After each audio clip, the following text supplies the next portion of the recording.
Hi friends, நம்ம இப்போ ஒரு சில கமெண்ட்ஸுக்கு நான் உங்களுக்கு ஆன்சர் சொல்கிறேன். அதுக்கு முன்னாடி நம்ம சேனலை சப்ஸ்கிரைப் பண்ணாதவங்க சப்ஸ்கிரைப் பண்ணிக்கோங்க. பக்கத்தில் இருக்க பெல் சிம்பிள் அப்படியே ப்ரெஸ் பண்ணிக்கோங்க. அப்போ தான் உங்களுக்கு வீடியோஸ் போடும்பொழுது நோட்டிஃபிகேஷன் உடனே கிடைக்கும். லைக் பண்ணுங்கள், ஷேர் பண்ணுங்கள். உங்களுடைய டவுட்ஸை நீங்கள் கமெண்ட்ஸில் தெரிவிங்க, நான் ஆன்சர் பண்ணுறேன். பூனம் சாரிக்கு ஃபால்ஸ் வச்சா லூஸ் வருது அப்படிங்கிறீங்க. பூனம் சாரிங்கும் போது நமக்கு சாரீஸை எந்த சாரியாக இருந்தாலும் நம்ம அதை நம்ம பிரித்து பார்க்கணும் அப்படிங்கிறதே கிடையாது.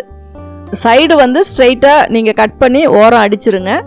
அதுக்கப்புறம் எந்த போர்ஷன்லேருந்து நீங்கள் ஃபால்ஸ் அட்டாச் பண்ணுறீங்களோ அந்த இடத்த ஃபஸ்ட்டு நீங்கள் ஸ்டார்ட் பண்ணி கீழே ஃபுல்லாக தைச்சிருங்க. தைக்கும்போது நான் சொல்லியிருக்கேன், ஒரு அடிக்கு, அதாவது ஒரு 30 சென்டிமீட்டருக்கு ஒரு கேப்புக்கு ஒரு குட்டி குட்டியாக ஒரு ஃப்ளீட்ஸ் ஒன்று நீங்கள் வச்சுருங்க. வச்சதுக்கப்புறம் நீங்கள் அந்த ஸ்ட்ரெயிட்டாக தையல் போட்டுட்டு அதுக்கப்புறம் நம்ம சாரியை அப்படியே கையிலே வச்சு நீங்கள் தடவுனீங்கன்னா உங்களுக்கு அந்த இடத்துல ஸ்ட்ரெயிட்னஸ் வரல, சாரியோட கரெக்டான பகுதியில் அது ஸ்ட்ரெயிட்டாக வரல அப்படின்னா டோட்டலாக ஓவரால் அந்த லூஸ் உங்களுக்கு ஃபார்ம் ஆகிட்டே வரும் கடைசி வரைக்கும். அதனால் என்ன பண்ணும் அப்படின்னா, சாரியை நீங்கள் ஃபால்ஸ் வச்சுருக்க பகுதியும் அந்த எட்ஜையும் இப்படி மேலே தூக்கி பார்த்துட்டு கரெக்டாக அந்த ஃபால்ஸ் நேராக வர்ற இடத்துல ஒரு பின் போட்டுட்டு அதுக்கப்புறமா நீங்கள் லாங் ஸ்டிச் போட்டு ஹெம்மிங் பண்ணுற மாதிரி இருந்தால் லாங் ஸ்டிச் போடுங்க.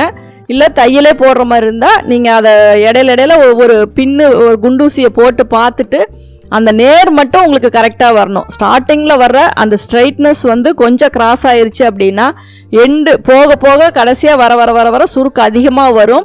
அந்த இடம் துணி பல்ஜாக மேலே தொங்கிட்டு இருக்க மாதிரி இருக்கும். அதனால் ஃபஸ்ட்டு ஸ்ட்ரைட்னஸ் கரெக்டாக நம்ம ஸ்டிச் பண்ணணும். அப்படி உங்களுக்கு டவுட்டாக இருந்ததுன்னா கீழே ஃப்ளோரில் விரித்து போட்டுட்டு அதில் இடையில குண்டூசி குத்திக்கோங்க. அதுக்கப்புறம் நீங்கள் ஸ்டிச் பண்ணீங்க அப்படின்னா அயன் பண்ண மாதிரி நீட்டாக வரும். ஃபால்ஸை பொறுத்த வரைக்கும் கீழே செல்வெஜ் சுருக்கமாக இருந்தால் மட்டும்தான் அந்த ஃபினிஷிங் நல்லா இருக்காதே தவிர மற்றபடி செல்வெஜ் ஃபினிஷிங்காக இருக்க எல்லா சாரீஸுமே நீங்கள் ஃபால்ஸ் வச்சுட்டு நல்லா நீட்டாக மடித்து பார்த்தீங்க அப்படின்னாவே அதுவே அயன் பண்ண மாதிரி ஒரு ஃபினிஷிங் கிடைக்கும். நீங்கள் அந்த மாதிரி ட்ரை பண்ணி பாருங்கள். அதே மாதிரி தான் சுடிதாரோட சைடு ஸ்லிட்டு கரெக்டாக வரமாட்டேங்குது அப்படிங்கிறீங்க. அந்த நீங்கள் ஃபால்ஸுக்கு என்ன மிஸ்டேக் பண்ணுறீங்களோ அதே தான் சுடிதாரோட சைடுக்கும் அதே பண்ணுறீங்க. ஏன்னா கரெக்டாக அந்தந்த பொசிஷனுக்கு நேராக ஃபோல்டு பண்ணும்போது சுருக்கம் வராது. அதுக்கு கொஞ்சம் மேல் துணியை தள்ளியோ அல்லது கீழ் துணியை இழுத்தோ நீங்கள் ஃபோல்டு பண்ணீங்க அப்படின்னா அந்த சுருக்கம் வந்துட்டே இருக்கும்.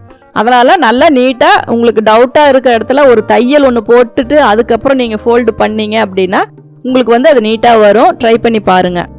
நீங்கள் தொடர்ந்து இந்த சேனலை பார்த்து யூஸ் பண்ணிக்கணும் அப்படின்னா இந்த சேனலை சப்ஸ்கிரைப் பண்ணுங்கள், பெல் பட்டன் ப்ரெஸ் பண்ணுங்கள், உங்கள் ஃப்ரெண்ட்ஸ் கிட்ட ஷேர் பண்ணுங்கள். அதில் ஏதாவது உங்களுக்கு கமெண்ட்ஸ் தெரிவிக்கணும்னா கமெண்ட்ஸ் பாக்ஸில் போடுங்க. தேங்க்யூ ஃபார் வாட்சிங்.